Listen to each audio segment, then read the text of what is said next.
नमस्कार दोस्तों। जैसा कि हम लोग बीपीएससी एईडीओ के पेपर के लिए जियोग्राफी का सीरीज शुरू किया है। इसमें थ्योरी को समझेंगे हम लोग। इसमें क्या क्या जो ऑब्जेक्टिव टाइप के क्वेश्चन बन सकते हैं उसको भी हम लोग समझते चलेंगे। हमने इसका पहला सीरीज इसी यूट्यूब चैनल पर डाला हुआ है और आज इसका दूसरा सीरीज है, तो आप लोग अंत तक देखिएगा।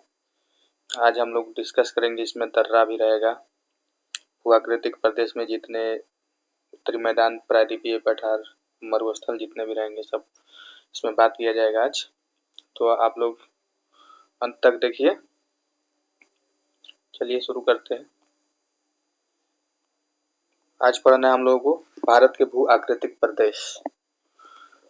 तो भारत एक विशाल भूभाग है। इसका निर्माण विभिन्न भूगर्भिक कालों के दौरान हुआ है। भूगर्भीय निर्माणों के अतिरिक्त कई अन्य प्रक्रियाओं जैसे अपक्षय, अपर्दन, निक्षेपण द्वारा वर्तमान ऊंचावचों का निर्माण तथा उनमें संशोधन हुआ है। जो हमारा भूगर्भीय निर्माण है ये भारत का, उसमें किसका किसका योगदान है? तो अपक्षय का, अपर्दन का, निक्षेपण का, इस सब से मिलकर बना हुआ है। आगे है कि भारत को निम्नलिखित भू आकृतिक खंडों में बांटा जा सकता है। कौन कौन भू आकृतिक खंड में बांटा जा सकता है? तो यहाँ देखिए, उत्तर तथा उत्तर पूर्वी पर्वतमाला, उत्तरी मैदान, प्रायद्वीपीय पठार, भारतीय मरुस्थल, तटीय मैदान और है आपका तटीय समूह, तटीय मैदान के बाद द्वीप समूह। ये जो है इतने हिस्सों में भू आकृतिक खंडों में भारत को बांटा जा सकता है। जैसे कि प्रायद्वीपीय पठार में देखेंगे हम लोग, उत्तरी मैदान में देखेंगे क्या है, मरुस्थल में देखेंगे, तटीय मैदान में, द्वीप समूह में क्या क्या आता है। तो सबसे पहले शुरू करते हैं हम लोग उत्तर एवं उत्तर पूर्वी पर्वतमाला के बारे में। तो उत्तर एवं उत्तर पूर्वी पर्वतमाला के बारे में है कि इस पर्वतमाला में हिमालय पर्वत और उत्तरी पूर्वी पहाड़ियां शामिल है। हिमालय के कई समानांतर पर्वत श्रृंखलाएं भी है। इसमें ट्रांस हिमालय श्रृंखला, बृहत श्रृंखला, मध्य हिमालय और शिवालिक प्रमुख श्रेणियां हैं। तो आप लोगों से पूछा जा सकता है कि उत्तर पूर्वी पर्वतमाला में कौन कौन से शामिल है? तो ये ट्रांस हिमालय हो गया, बृहत हिमालय हो गया, मध्य हिमालय हो गया और शिवालिक प्रमुख श्रेणी है।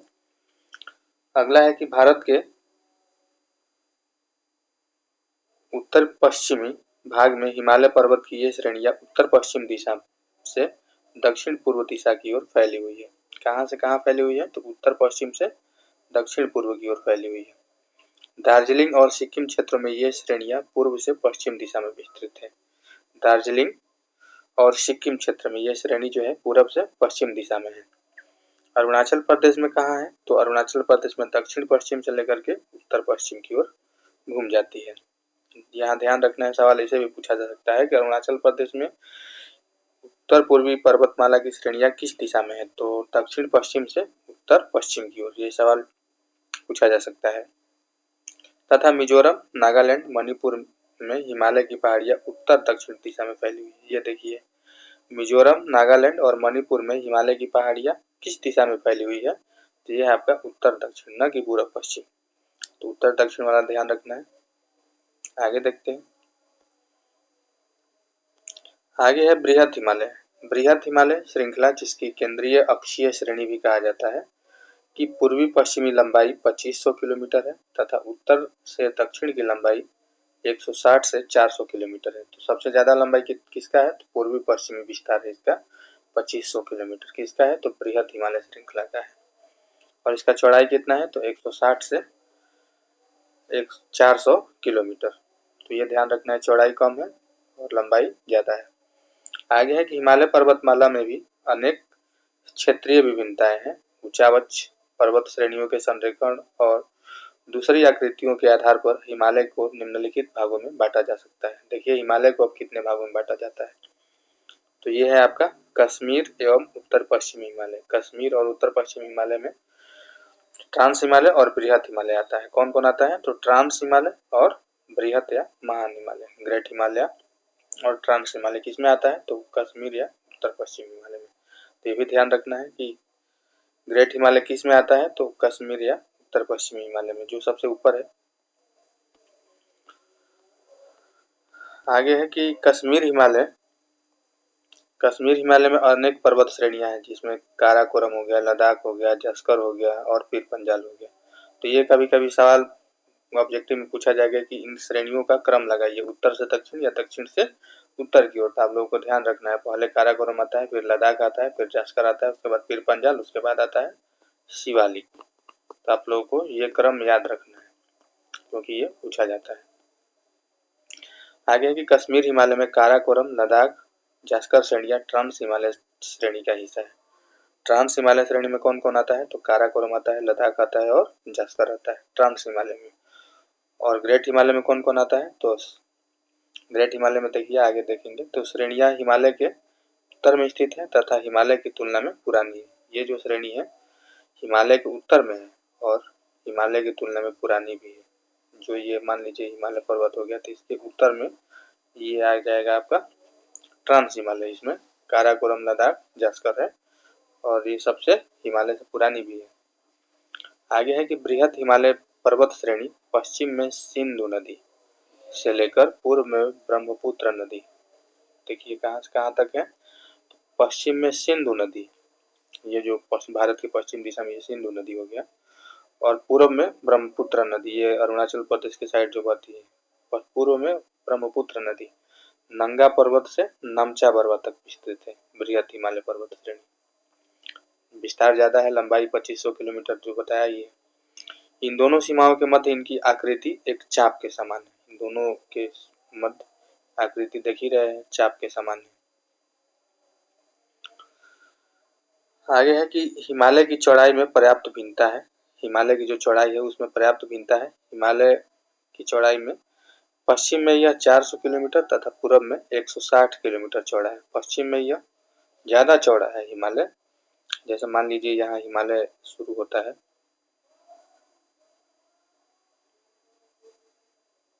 हिमालय मान लीजिए यहाँ है, तो हिमालय की मान लेते हैं तो पश्चिम में कितना इसका चौड़ाई है?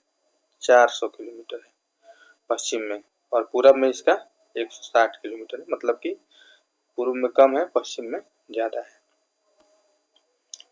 इस प्रकार यह कश्मीर में अधिक चौड़ा है, जबकि पूरब की ओर इसकी चौड़ाई घटती जाती है। कश्मीर यानी कि पश्चिम में पड़ता है तो ये 400 किलोमीटर है और पूरब की ओर जाने पर घटती जाती है, यानी कि 160 किलोमीटर है। आगे है कि बृहद हिमालय तथा पीर पंजाल श्रेणी के मध्य विश्व प्रसिद्ध कश्मीर घाटी और डल झील है। डल झील पता ही है कश्मीर में, तो कश्मीर घाटी और डल झील किस पर्वत श्रेणी में है? तो बृहद हिमालय में है। बृहद हिमालय और पीर पंजाल श्रेणी के बीच में, ये भी ध्यान रखना है। आगे है कि दक्षिण एशिया के महत्वपूर्ण हिमनद ग्लेशियर बाल्टोरो और सियाचिन इसी प्रदेश में। बाल्टोरो और सियाचिन ग्लेशियर कहाँ है? तो दक्षिण एशिया के बृहद हिमालय में है। बृहद हिमालय में जोजिला, पीर पंजाल, बनिहाल, जास्कर श्रेणी में फोटुला तथा लद्दाख श्रेणी में खरदुंगला जैसे महत्वपूर्ण दर्रे हैं। तो दर्रों से सवाल तो पूछा ही जाता रहा है, तो दर्रों को आप लोग बेहतरीन तरीके से याद कीजिएगा। इसमें पूछा जाएगा कौन कौन सा दर्रा किस राज्य में है। तो बृहद हिमालय में जोजिला दर्रा है, पीर पंजाल में बनिहाल दर्रा है, जास्कर श्रेणी में फोटुला है, लद्दाख में खरदुंगला जैसे महत्वपूर्ण दर्रे हैं। वैष्णो देवी, अमरनाथ गुफा और चरार ए शरीफ। वैष्णो देवी, अमरनाथ गुफा, चरार ए शरीफ महत्वपूर्ण धार्मिक स्थल भी इसी में अवस्थित है, मतलब कि बृहद हिमालय में। इस प्रदेश के दक्षिणी भाग में अनुदैर्ध्य घाटियां पाई जाती है। दक्षिणी भाग जो होगा बृहद हिमालय का, उसका दक्षिणी भाग में अनुदैर्ध्य घाटियां पाई जाती है, जिसको दून कहा जाता है। जैसे जम्मू दून हो गया, पठानकोट दून हो गया।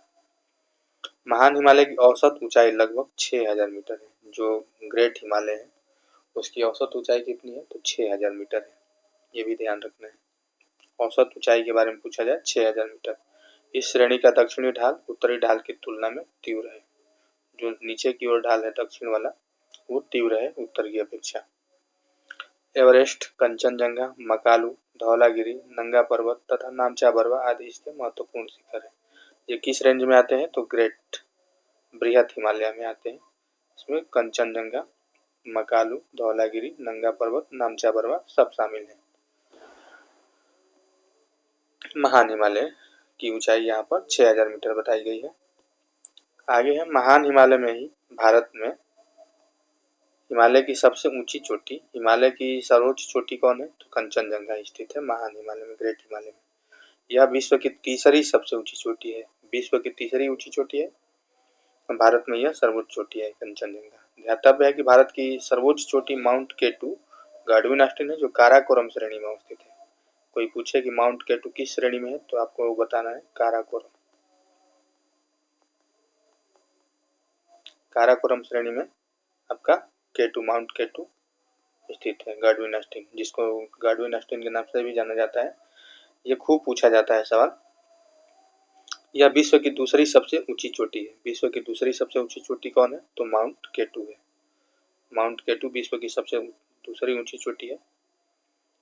आगे देखते हैं, आगे है दर्रों के बारे में सवाल। तो आप लोग दर्रा याद कीजिए, कैसे का कौन कौन कहाँ दर्रा पर पाया जाता है। तो देखिए यहाँ पर दिया हुआ है काराकोरम दर्रा। काराकोरम दर्रा कहाँ है? लद्दाख में स्थित है। रणनीतिक दृष्टिकोण से महत्वपूर्ण दर्रा है, जो कश्मीर को चीन से जोड़ता है। कश्मीर को किससे जोड़ता है? चीन से जोड़ता है काराकोरम दर्रा। अगर हम लोग मैप में इसको देखते चले तो यहाँ हम लोग देख सकते हैं मैप में इसको। काराकोरम देखिए यहाँ पर, यह है काराकोरम दर्रा, ये लद्दाख में है और कश्मीर को चीन से जोड़ता है।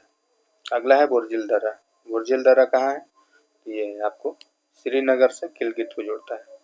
ये आपका श्रीनगर हो गया, इसको गिलगित से जोड़ता है। जोजिल्ला दर्रा, जोजिल्ला दर्रा देखिए कहाँ है? श्रीनगर को लेह व लद्दाख से जोड़ता है, यहीं पर है बोरजिल दर्रा के ठीक नीचे। ये है श्रीनगर को लेह लद्दाख से जोड़ता है। अगला है पीर पंजाल दर्रा। पीर पंजाल दर्रा भी कहाँ है? जम्मू कश्मीर में, ये पूर्णतः जम्मू कश्मीर में है। बनिहाल दर्रा, ये इंपॉर्टेंट है बनिहाल दर्रा। बनिहाल दर्रा जम्मू को श्रीनगर से जोड़ता है, इसे कश्मीर घाटी का द्वार कहा जाता है। देखिए 5 नंबर ये है, कश्मीर घाटी का इसको द्वार भी बोला जाता है। किसको बोला जाता है कश्मीर घाटी का द्वार? तो बनिहाल दर्रा को। जवाहर सुरंग जो है, जवाहर टनल जो बना हुआ है, इसी में बना हुआ है बनिहाल दर्रा में। तो आप लोगों को ये भी ध्यान रखना है कि बनिहाल दर्रा में जो है जवाहर टनल है। आगे देखते हैं बड़ा लच्छा। बड़ा लच्छा दर्रा कहाँ है? तो हिमाचल प्रदेश को लद्दाख से जोड़ता है। बड़ा लच्छा दर्रा ये है आपका, हिमाचल प्रदेश को लद्दाख से जोड़ता है। रोहतांग दर्रा हिमाचल प्रदेश में धौलाधर श्रेणी में स्थित है। हिमाचल प्रदेश में धौलाधर श्रेणी में स्थित कौन सा है? रोहतांग दर्रा है, ये 7 नंबर का। अगला है शिव किला दर्रा। शिव किला दर्रा काफी इंपोर्टेंट है, हिमाचल प्रदेश में है शिव किला। वो इम्पोर्टेंट है तो क्योंकि यह सतलज नदी इसी दर्रे से होकर भारत में प्रवेश करती है। ये देखिए यहाँ, यहाँ देखिए, यहाँ से सतलज नदी आती है, यहाँ तिब्बत वाले एरिया से ग्लेशियर जो यहाँ पड़ा हुआ है, तो इसी दर्रे से होकर के शिव किला दर्रा से भारत में प्रवेश करती है सतलज नदी, और ऐसे ऐसे सिंधु नदी में मिल जाती है। तो आप लोगों को ध्यान रखना है कि ये शिव किला दर्रा ही है जिसमें सतलज नदी भारत में प्रवेश करती है। अगला देखते हैं, अगला है शिव किला दर्रा के बाद माना दर्रा। माना दर्रा जो है उत्तराखंड में। नीति दर्रा कहाँ है? उत्तराखंड में, ये भी है, मानसरोवर यात्रा का मार्ग है। अगला है लिपुलेख दर्रा। लिपुलेख दर्रा कहाँ है? तो ये भी उत्तराखंड में, लिपुलेख दर्रा। नाथुला दर्रा कहाँ है? तो सिक्किम में है। तो पहले से ही याद करते रहे नाथुला दर्रा। तो कभी कभी मैच दी फ्लोइंग में पूछा जा सकता है कि मैच कराइए कौन दर्रा किस राज्य में, तो उस हिसाब से आप लोगों को याद रखना पड़ेगा। इसमें स्थित दर्रा जो दार्जिलिंग चुम्बी घाटी को तिब्बत से जोड़ता है। नाथुला दर्रा में चुम्बी घाटी तिब्बत को जोड़ता है। जेलेपला दर्रा कहाँ है? तो ये भी आपका सिक्किम में ही है। बुमला दर्रा कहाँ है? अरुणाचल प्रदेश में। बुमला दर्रा अरुणाचल प्रदेश। यांगयाप दर्रा कहाँ है? ये भी अरुणाचल प्रदेश में। यांगयाप दर्रा भी इम्पोर्टेंट है, क्यों? क्योंकि इससे होकर ब्रह्मपुत्र नदी भारत में प्रवेश करती है। ब्रह्मपुत्र नदी भारत में प्रवेश करती है यांगयाप दर्रे से, और सतलज नदी भारत में प्रवेश करती है शिव किला दर्रे से। शिव किला दर्रा आप लोगों को याद रखना है, और यांगयाप दर्रा याद रखना है। दिफू दर्रा कहाँ है? तो दिफू दर्रा अरुणाचल प्रदेश में।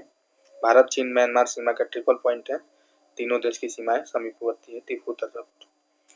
पांगसाट दर्रा कहाँ है? अरुणाचल प्रदेश में पांगसाट दर्रा। तुजू दर्रा कहाँ है? तो तुजू दर्रा मणिपुर में है। थाल घाट, पाल घाट, घोर घाट, सिनकोटा, ये आप लोगों को खास ध्यान रखना है। ये दर्रा, ये बीपीएससी या अदर पीसीएस में ही पूछा जाता है, काफ़ी पूछा जाता है कि थाल घाट और कसारा घाट कहाँ है, तो नासिक को मुंबई से जोड़ता है। कहाँ पर है, तो महाराष्ट्र में। थाल घाट, कसारा घाट नासिक को मुंबई से जोड़ता है। ये बीपीएससी,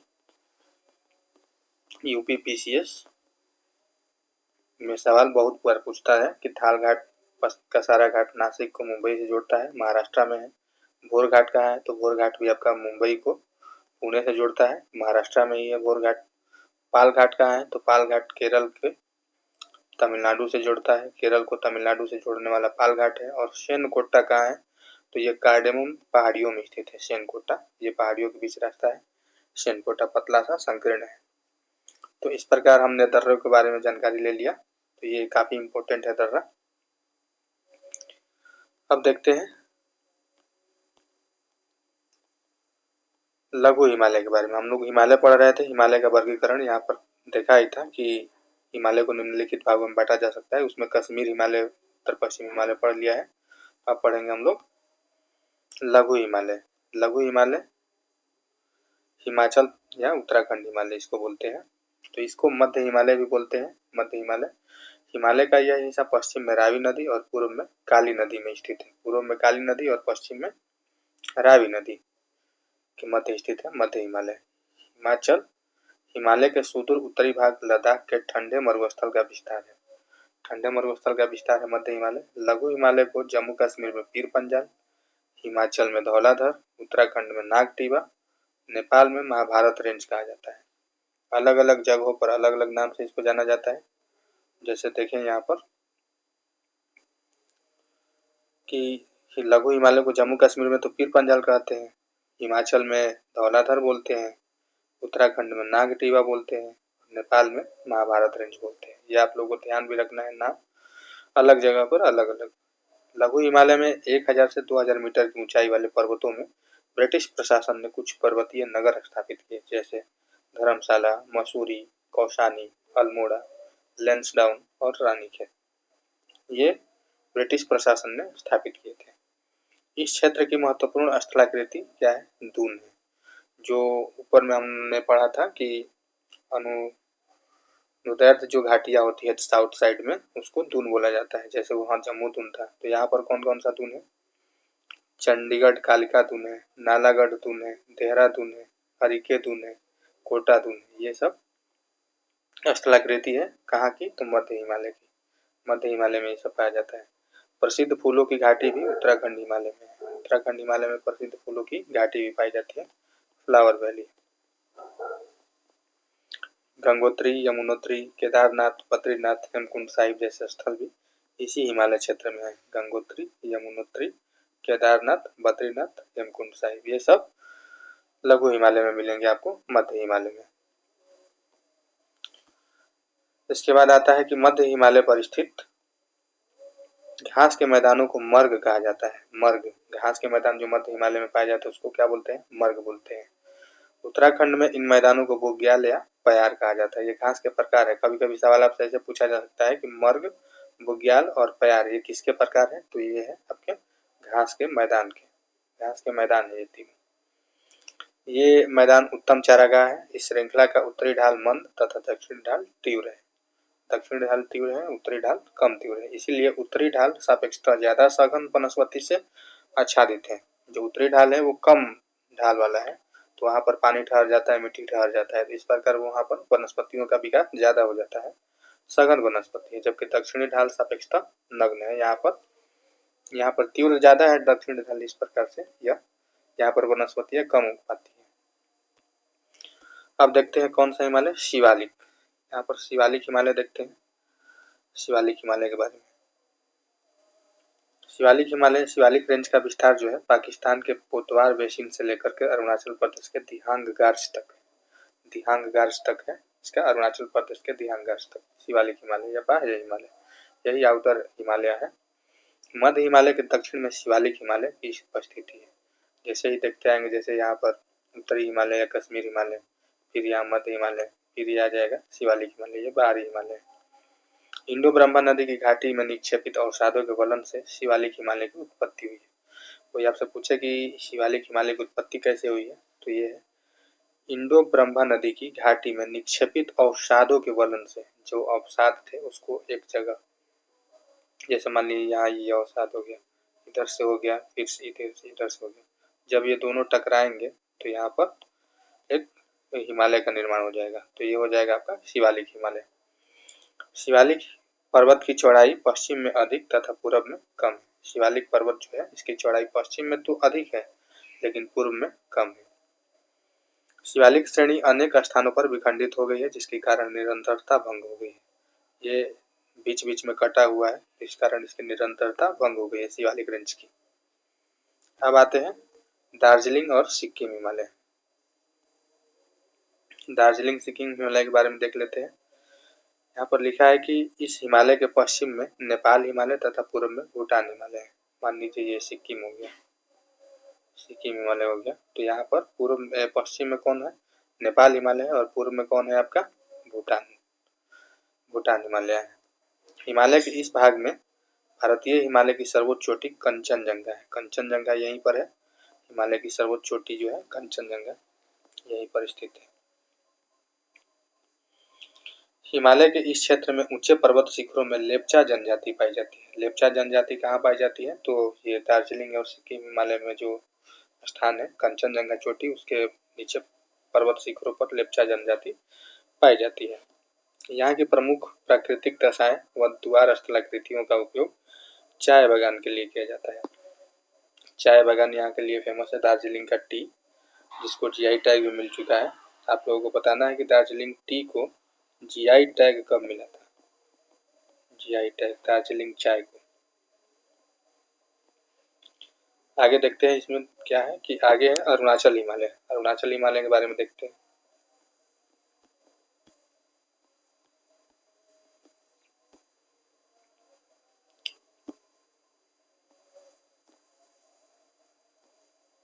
अरुणाचल हिमालय का विस्तार जो है भूटान हिमालय के दिफू दर्रे तक है। अरुणाचल हिमालय जो है इसका भूटान हिमालय से दिफू दर्रे तक है। भूटान हिमालय दिफू दर्रा। इस क्षेत्र की मुख्य चोटियों में कांगतू और नामचा बरवा है। कांगतू और नामचा बरवा इसकी चोटी है।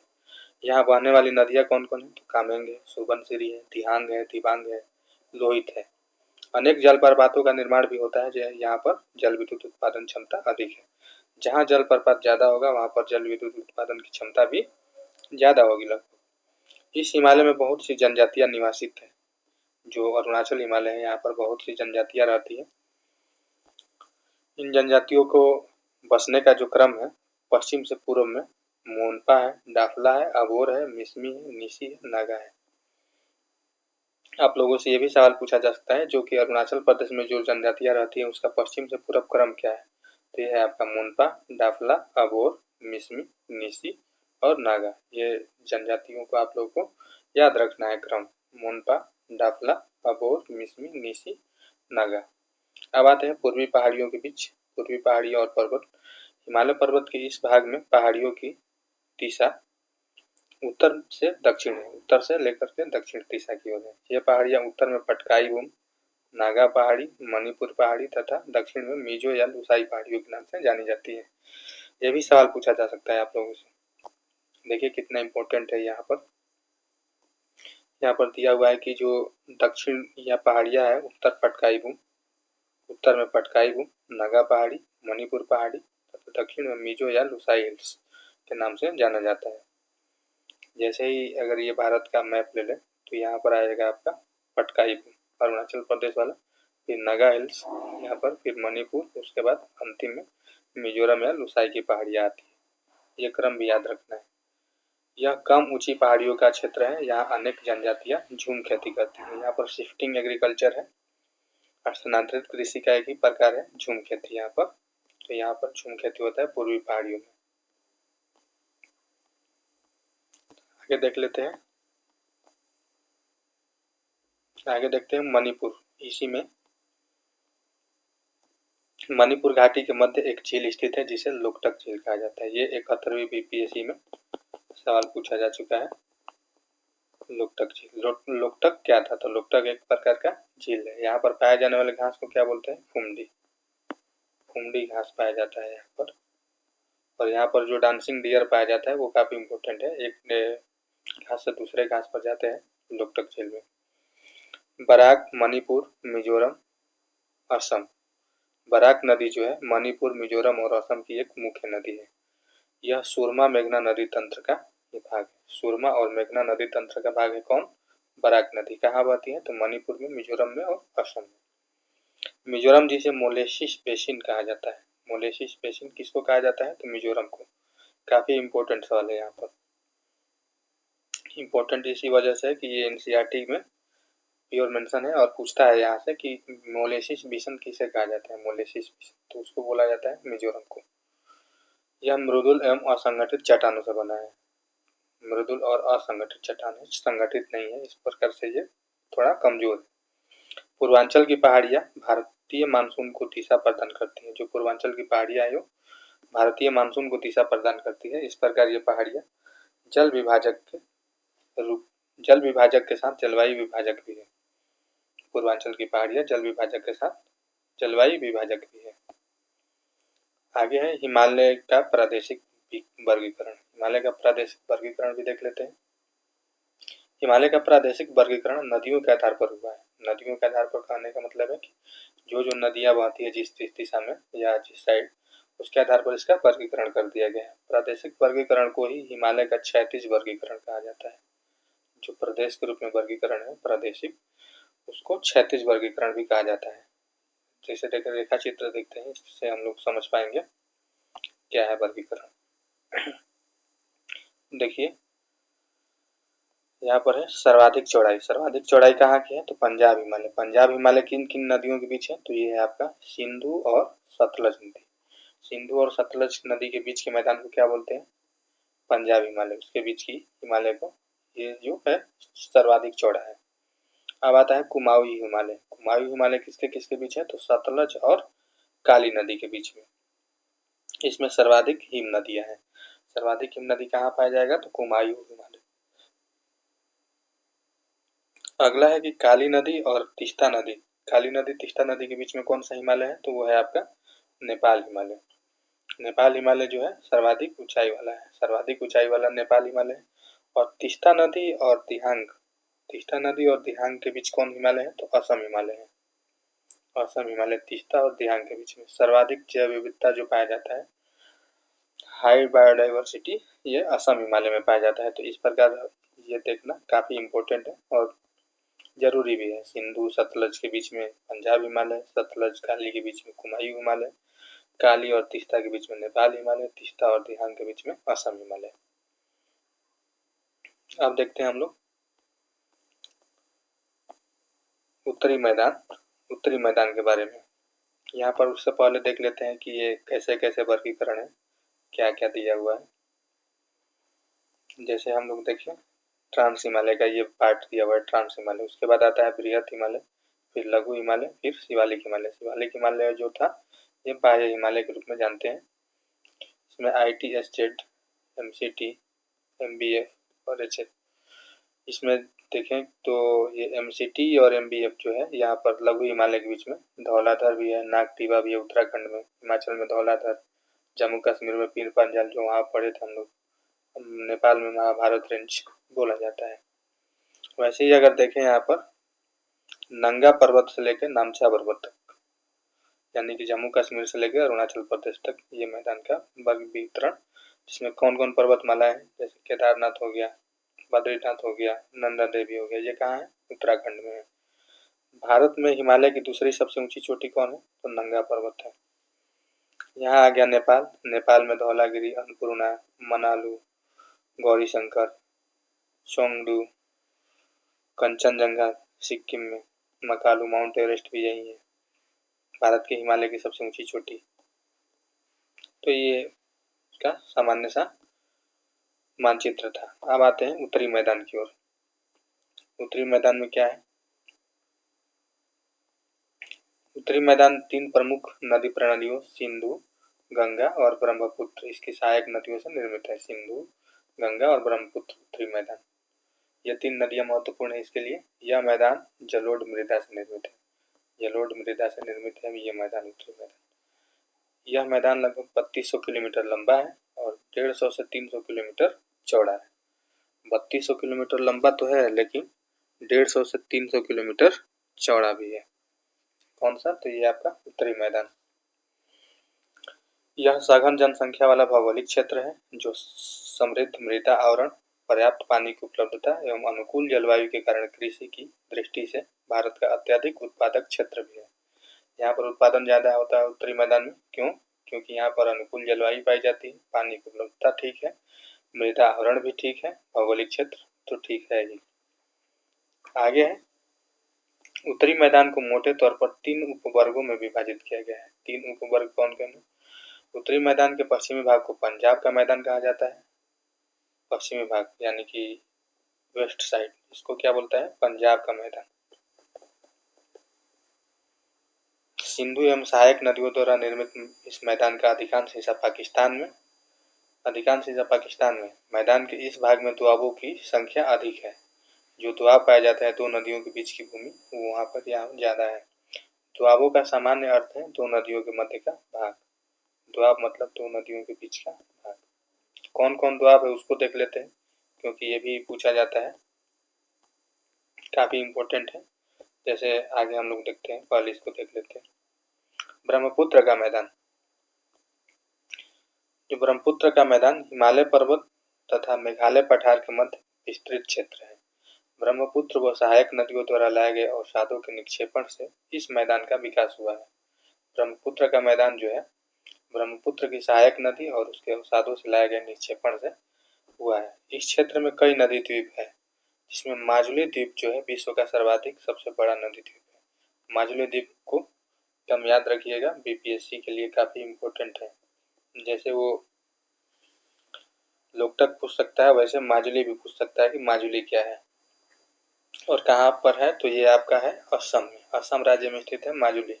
विश्व का सर्वाधिक सबसे बड़ा नदी द्वीप है। यह भारत का पहला द्वीप जिला भी है। भारत का पहला द्वीपीय जिला कौन है? तो आपका माजुली है। यही डीओ के लिए काफ़ी इम्पोर्टेंट है, आप लोग ध्यान रखिएगा। गंगा का मैदान कि हिमालयी तथा प्रायद्वीपीय क्षेत्र की सहायक नदियों के अवसादों से निर्मित हुआ है। गंगा का मैदान जो भी है, हिमालयी तथा प्रायद्वीपीय क्षेत्र की सहायक नदी के अवसाद से निर्मित हुआ है। अब आते हैं दोआब के बारे में देख लेते हैं। दोआब पूछा जा सकता है, दोआब के बारे में काफ़ी बढ़िया है। जैसे इसको देखें तो रचना दोआब के कौन कौन नदी है? तो रावी और चिनाब। जैसे र से रावी और चे से चेनाब, तो रावी चेनाब के बीच के दोआब को क्या बोलते हैं? रचना। अब आता है बिष्ट। जैसे बिष्ट से याद कीजिए हम लोग, बिष्ट से ब्यास और स से सतलज, तो ये सतलज का ब्यास के बीच कौन है? बिष्ट। अब आता है चाच, चाज या छाज। ये आपका च से चिनाब और ज से यानी झ से झेलम। चिनाब और झेलम के बीच को चाज बोला जाता है। बारी, बारी से देखिए ब्यास और र से रावी। ब्यास और रावी के बीच के दोआब को क्या बोलते हैं? बारी। और सिंधु और झेलम के बीच के दोआब को क्या बोलते हैं? सिंधु सागर। तो ये दोआब काफ़ी इम्पोर्टेंट है बीपीएससी यूपी पीसीएस दोनों परीक्षाओं के लिए।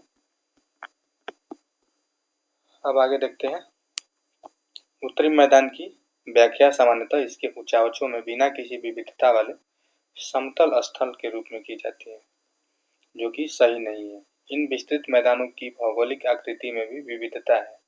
आकृतिक भिन्नता के आधार पर उत्तरी मैदान को 4 भागों में बांटा जाता है। 4 भागों में बांटा जाता है। उत्तरी मैदान है, इस मैदान को भी 4 भागों में बांटा गया है।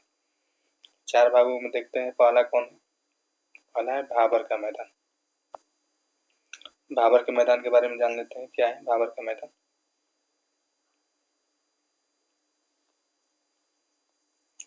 यह शिवालिक के पर्वत पदीय क्षेत्र में 8 से 10 किलोमीटर चौड़ाई का विस्तृत क्षेत्र है।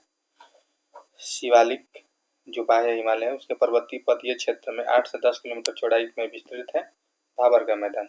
ढाल के मंद हो जाने के कारण शिवालिक से नीचे उतरने वाली जो नदियां हैं, अपने साथ लाए गए कंकड़ पत्थर तथा जलोढ़ पंख वह जलोढ़ शंकु का निर्माण करती है। जलोढ़ मिट्टी पाई जाती है यहाँ पर। जलोढ़ पंख व जलोढ़ शंकु के आपस में मिलने के कारण भाबर का मैदान निर्मित हुआ है। भाबर का मैदान इसके जलोढ़ पंख जलोढ़ शंकु के मिलने से हुआ है। भाबर के मैदान में पारगम्यता अधिक होने के कारण नदियाँ यहाँ पर विलुप्त हो जाती हैं। जो नदियाँ हैं वो हिमालय से बहने वाली भाबर के मैदान में विलुप्त हो जाती है। क्यों? क्योंकि यहाँ पारगम्यता अधिक है, इस वजह से यहाँ नदियाँ विलुप्त हो जाती हैं। आगे देखते हैं, आगे है तराई का मैदान।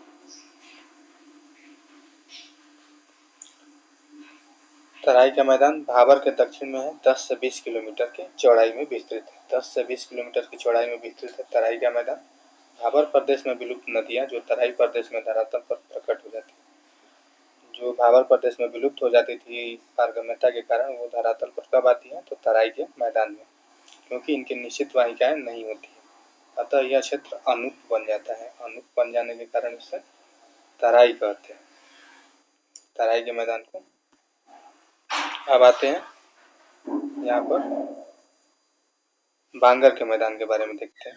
पहले देखते हैं, नदियों के जल जमाव जल फैलाव के कारण तराई प्रदेश में अनेक दलदली क्षेत्रों का भी निर्माण हुआ है। अब आते हैं बांगर का मैदान। बांगर का मैदान को पुराने जलोढ़ से निर्मित है। बांगर मैदान जो है पुराने जलोढ़ से निर्मित है। इसका विस्तार जो है पंजाब, हरियाणा, राजस्थान एवं पश्चिमी उत्तर प्रदेश में है। बांगर का मैदान, इसका विस्तार पंजाब, हरियाणा, राजस्थान, पश्चिमी उत्तर प्रदेश में है। पंजाब, हरियाणा एवं राजस्थान के मैदान का निर्माण सिंधु तंत्र से होता है। सिंधु नदी तंत्र जो है पंजाब, हरियाणा व राजस्थान के मैदान का निर्माण करती है। जबकि पश्चिमी उत्तर प्रदेश का मैदान जो है गंगा यमुना तंत्र की नदियों से होता है। पश्चिमी उत्तर प्रदेश में गंगा यमुना नदी से निर्मित मैदान है। पश्चिमी उत्तर प्रदेश के मैदान निर्माण में बालू के निक्षेपण द्वारा कटकनुमा स्थलाकृति का विकास हुआ है, जिसे भूड़ कहा जाता है। कटकनुमा स्थलाकृति को क्या बोलते हैं? भूड़। ये भी ध्यान रखना है। आगे आता है खादर का मैदान। खादर का मैदान क्या है? तो ये आपका यह उत्तरी पूर्वी उत्तर प्रदेश, बिहार, पश्चिम बंगाल और असम में स्थित है। यह उत्तर प्रदेश, बिहार, पश्चिम बंगाल, असम में स्थित है।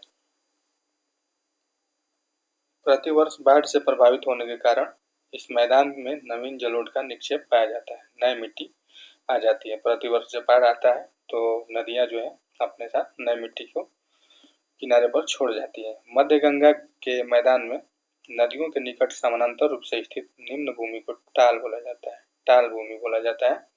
मध्य गंगा के मैदान में नदियों के निकट, जो नदी के पास में समानांतर भूमि होता है, उसको क्या बोलते हैं? टाल बोला जाता है। चौड़ी भूमि के नाम से भी जाना जाता है। जो वर्ष के अधिकांश महीनों में जलमग्न रहती है। इसमें जल भरा रहता है तो वर्ष के अधिकांश महीनों में जलमग्न रहती है। डेल्टाई पर इसमें अनेक झीलें पाई जाती है, जिसे बिल कहा जाता है। बिल, जैसे बिहार में एक है घोघा बिल, आप लोग नाम सुना होगा। ये फिलहाल आपका शामिल हो गया है रामसर साइट में। तो ये आपका घोघा बिल हो गया। ब्रह्मपुत्र का मैदान मुख्य रूप से असम में स्थित है। ब्रह्मपुत्र का मैदान कहाँ है? असम में। इसी पर ब्रह्मपुत्र नदी में ही माजुली द्वीप है।